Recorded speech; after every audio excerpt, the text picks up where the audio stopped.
नमस्कार सभी को। तो देखिए यहाँ पर हम लोग क्लास 7th साइंस का एक इम्पॉर्टेंट चैप्टर जो पहला चैप्टर है नई एनसीईआरटी का, उसके हम लोग मल्टीपल चॉइस क्वेश्चंस देखेंगे और कुछ क्वेश्चन आंसर्स देखेंगे, जिससे आपका ये चैप्टर बहुत आसान सा चैप्टर है वो अच्छे से रिवाइज हो जाएगा।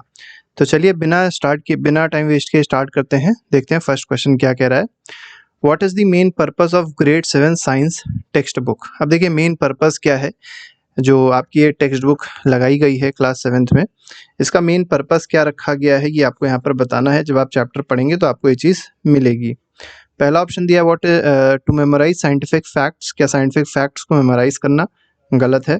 To prepare students for exam, ये भी गलत है।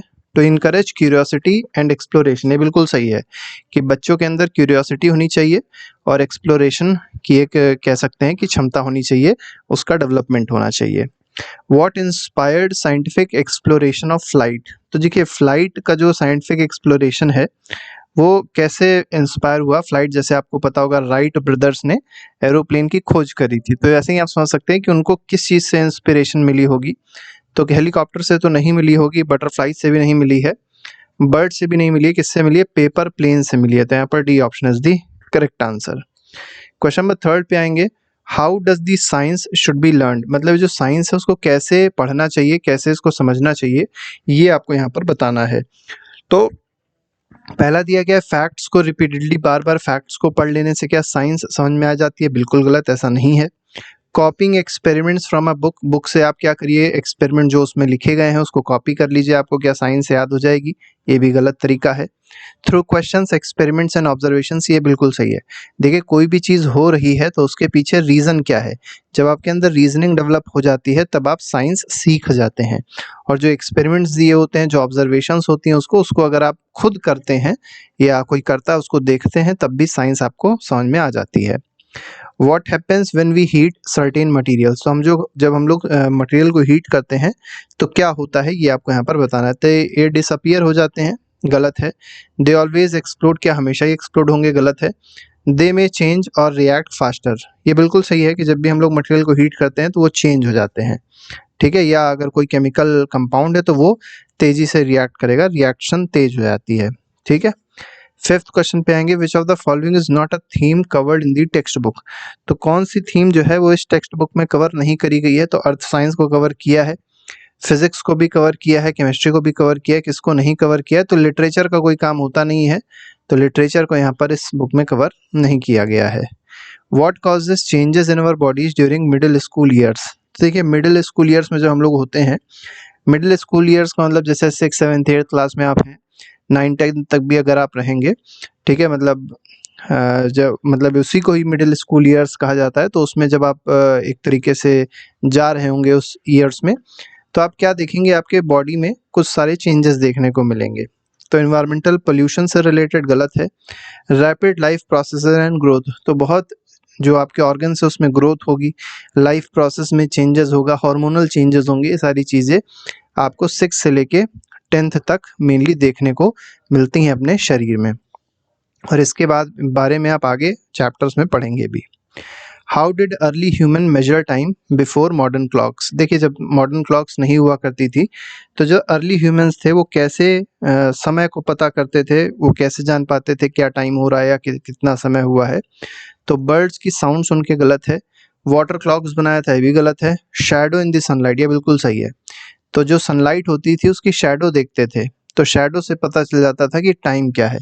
आपने अगर जंतर मंतर के बारे में सुना होगा, जंतर मंतर है, राजा जयसिंह ने बनवाया है कई जगह पे, ठीक है, जंतर मंतर है।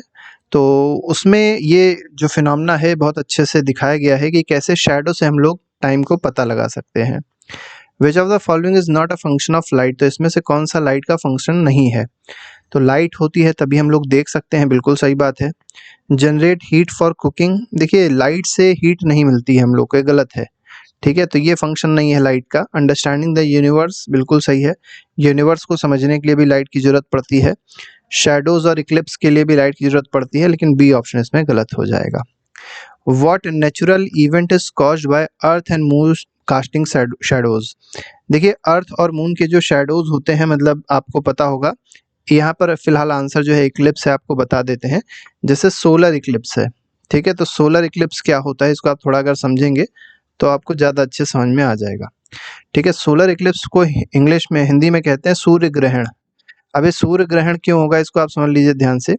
जैसे ये सन हो गया, ये आपका मून हो गया, ये आपका सन है और ये आपका क्या आ गया, अर्थ आ गया। ठीक, तो अर्थ से जब आप देखेंगे सन की तरफ तो क्या होगा, मून की जो परछाई है वो यहाँ कहीं दिखाई पड़ेगी ब्लैक कलर की। तो जब परछाई ब्लैक कलर की शैडो दिखाई पड़ती है इसी को क्या कहते हैं, इक्लिप्स कहते हैं। ठीक है, तो ये क्या है, सोलर इक्लिप्स है। तो ये एक नेचुरल इवेंट है जो शैडो से होता है। तो ऐसे ही लूनर इक्लिप्स भी होता है, ऐसे ही सोलर इक्लिप्स भी होता है। तो यहाँ पर सी ऑप्शन बिल्कुल सही है। 10th में कहा गया what does scientific process often lead to. तो साइंटिफिक प्रोसेस से मेनली होता क्या है, ये मतलब क्या चीज़ें उससे सीखने को मिलती हैं साइंटिफिक प्रोसेस से। पहला ऑप्शन दिया क्या है, कन्फ्यूजन क्रिएट करता है, बिल्कुल गलत है। फ्यूअर क्वेश्चंस होते हैं, भी गलत है। ओनली वन आंसर होगा, ये भी गलत है। More questions and further experiments, ये बिल्कुल सही है। देखिए जब आप कोई काम करते हैं, ठीक है, जब आप कोई साइंटिफिक प्रोसेस या एक्सपेरिमेंट करते हैं तो आपको कुछ क्वेश्चन दिमाग में आते हैं, तो आप फर्दर एक्सपेरिमेंट करते हैं, तो वही बात यहाँ पर सही हो जाएगी। ठीक है, ये 10 MCQs थे। अब हम लोग कुछ शॉर्ट और लॉन्ग क्वेश्चंस को देख लेते हैं। जिससे पहला दिया गया what is the significance of butterfly and paper plane. तो बटरफ्लाई और पेपर प्लेन का सिग्निफिकेंस क्या है ये आपको बताना है। तो बटरफ्लाई हो गया, पेपर प्लेन हो गया, ये क्या रिप्रेजेंट करता है, रिप्रेजेंट फ्रीडम को रिप्रेजेंट करता है, इमेजिनेशन को रिप्रेजेंट करता है और प्लेफुल जर्नी ऑफ लर्निंग, मतलब लर्निंग जो है उसको कैसे प्लेफुल बनाया गया है वो चीज़ें रिप्रेजेंट करता है। ठीक है, and a paper plane source students are encouraged to let their curiosity take flight and explore the world of science creatively। एक तरीके से कहा गया है कि स्टूडेंट्स को इनकरेज करता है कि वो अपनी क्यूरियोसिटी को एक फ्लाइट दे सकें, क्यूरियोसिटी को थोड़ा सा बढ़ा सकें और वर्ल्ड को एक्सप्लोर कर सकें, साइंस को क्रिएटिविटी के साथ पढ़ सकें। ये चीज़ यहाँ पर बताई गई है। How does the book describe the process of science. तो साइंस का प्रोसेस कैसे बुक ने डिस्क्राइब किया है। तो book describes science not just a collection of facts. तो आपको समझना है साइंस जो है वो कलेक्शन ऑफ फैक्ट्स नहीं होती है, लेकिन ये होता क्या है, ये एक प्रोसेस है दैट इन्वॉल्व्स क्यूरियोसिटी। और इसमें क्या क्या चीज़ें होती हैं, सबसे इंपॉर्टेंट चीज़ है आपके अंदर क्यूरियोसिटी होनी चाहिए, कुछ सीखने की क्षमता होनी चाहिए, अपने आप से सेल्फ क्वेश्चनिंग करने की एक एबिलिटी होनी चाहिए। आस्किंग क्वेश्चंस हो गया, एक्सपेरिमेंटिंग हो गया और एक्सप्लोरिंग हो गया। मतलब कोई भी चीज़ हो रही है तो ऐसा क्यों हो रही है, इसको एक्सप्लोर करना भी आपके अंदर अगर है तो इसी को ही प्रोसेस ऑफ साइंस कहा जाएगा। It emphasises science as way of thinking that leads to discovery and understanding. अब इससे होता क्या है, जो साइंस है वो एक वे ऑफ थिंकिंग है, वो एक सोचने का तरीका है जिससे नई नई डिस्कवरीज होती हैं और चीज़ों को हम अच्छे से समझ पाते हैं। थर्ड क्वेश्चन देखिए क्या कह रहा है, why is it important for science learners. Science learners का मतलब स्टूडेंट्स की बात हो रही है। To experience the world outside the classroom. देखिए आपको केवल किताबों में ही नहीं रहना है और साथ ही साथ आपको क्या करना है, केवल क्लासरूम जो स्टडी होती है उसको ही नहीं करना है, यहाँ तक कि टीचर्स को भी थोड़ा ये चाहिए कि बच्चों को बाहर लेके जाएं। ठीक है, आउटिंग थोड़ी करवाएं, बाहर जो ग्राउंड है या एक्सपेरिमेंट्स हैं, ठीक है, लैब होती हैं, तो उसमें बच्चों को जब लेके जाते हैं तो उनके अंदर एक क्यूरियोसिटी डेवलप होती है। तो ये इंपॉर्टेंट क्यों है, ये चीज़ पूछा गया है। Experiencing the world outside the classroom helps student connect scientific ideas to real life situation. देखिए सबसे इंपॉर्टेंट यही है कि जो चीज़ आपने साइंस में पढ़ी वो क्या है, साइंटिफिक आइडियाज़ है। अब इसको कनेक्ट करना है रियल लाइफ सिचुएशन से। तो ये कैसे हो पाएगा, जब आप रियल लाइफ सिचुएशन देखेंगे, जब आप बाहरी दुनिया में जाएंगे। ठीक है, मतलब जब आप अपने क्लासरूम से बाहर निकलेंगे तभी आपको ये चीज़ पता चलेगी। It deepens understanding, encourages active learning. तो देखिए अंडरस्टैंडिंग बढ़ाएगी, एक्टिव लर्निंग को बढ़ाएगी। Shows the relevance of science in everyday life. तो रेलिवेंस दिखाएगी साइंस का क्या है एवरीडे लाइफ में। ठीक है, और इससे हम लोग जो इन्वायरमेंटल प्रॉब्लम्स हैं, सोसाइटल प्रॉब्लम्स हैं, उसको सॉल्व भी कर सकते हैं। फोर्थ क्वेश्चन पे आते हैं, what kind of scientific questions are introduced in the text book. अब टेक्स्ट बुक में कैसे कैसे साइंटिफिक क्वेश्चंस को इंक्लूड किया गया है ये आपको यहाँ पर बताना है। Text book encourages student to ask deeper question such as how do things work.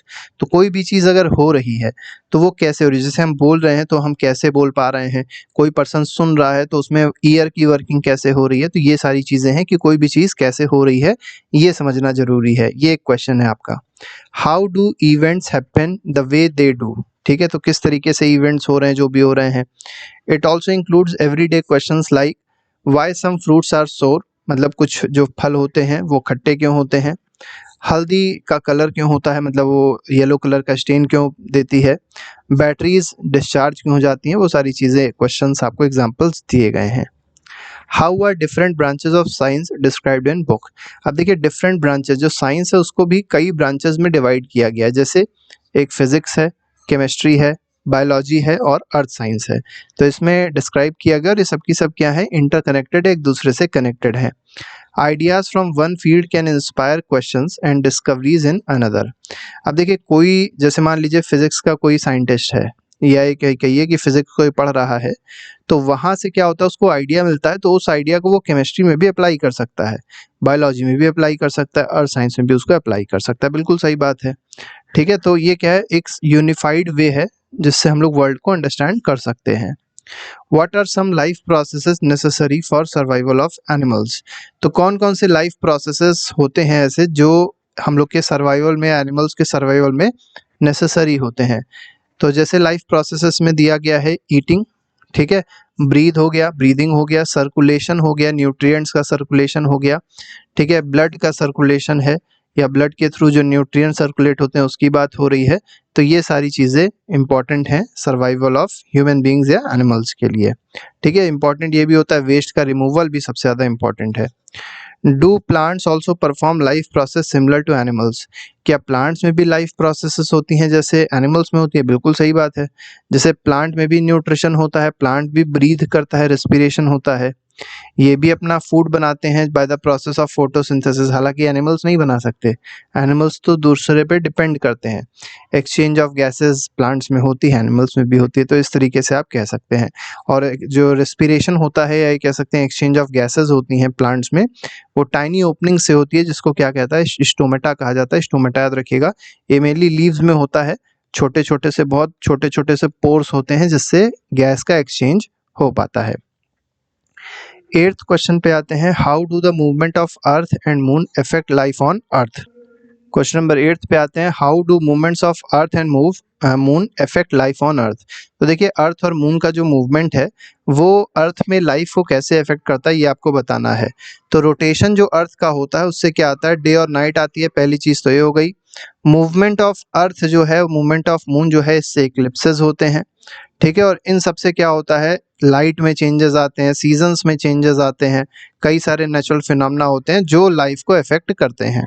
Question number 9 पे आते हैं। 9th क्वेश्चन में क्या कहा गया, how has asking questions about light helped humans. तो देखिए जैसे क्वेश्चन पूछा आ रहा है, क्या कह रहा है कि जब हम लोग ने लाइट के बारे में क्वेश्चनिंग करी तो उससे ह्यूमन को कैसे हेल्प मिली, ये आपको यहाँ पर बताना है।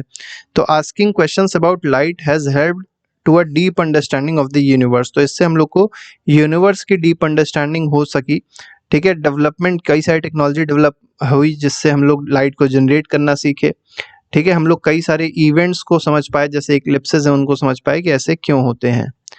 लास्ट क्वेश्चन पे आते हैं, what is encourage through out the chapters of science book. तो साइंस की जो हम लोग की किताब है उसमें क्या इनकरेज किया गया है ये आपको बताना है। तो मेनली ऑब्जर्वेशंस को इनकरेज किया है, एक्सपेरिमेंट्स को इनकरेज किया है, क्वेश्चंस पूछने की कैपेसिटी होनी चाहिए बच्चों के अंदर, एक क्यूरियोसिटी होनी चाहिए जानने की, तो ये सब चीज़ों को इनकरेज किया गया है। क्रिटिकली किसी चीज़ को थिंक करने के लिए कहा गया। क्रिटिकली का मतलब ये है कि उसके पॉजिटिव क्या हो सकते हैं और उसके निगेटिव क्या हो सकते हैं, मतलब एडवांटेजेस और डिसएडवांटेजेस क्या हो सकती हैं, उसको सोचने को कहा गया है, ठीक है। और कहा गया है कि रियल लाइफ सिचुएशंस में हम लोग को साइंस को अप्लाई करना चाहिए। तो इस तरीके से ये 20 क्वेश्चंस थे जो हम लोगों ने डिस्कस किए इस चैप्टर के। इसके अलावा हम लोग हर एक चैप्टर के एमसीक्यूज बनाएंगे, क्वेश्चंस बनाएंगे जो प्लेलिस्ट में लगा दिए जाएंगे। आप लोग चैनल को सब्सक्राइब कर लीजिएगा और वीडियो को लाइक जरूर कर दीजिएगा और बेल आइकन दबा दीजिएगा, जिससे आगे वाले आने वाले जो वीडियोस हैं उसकी आप लोग को नोटिफिकेशन आसानी से मिल सके। तो अभी के लिए फिलहाल नहीं, thank you very much, good bye, जय हिंद।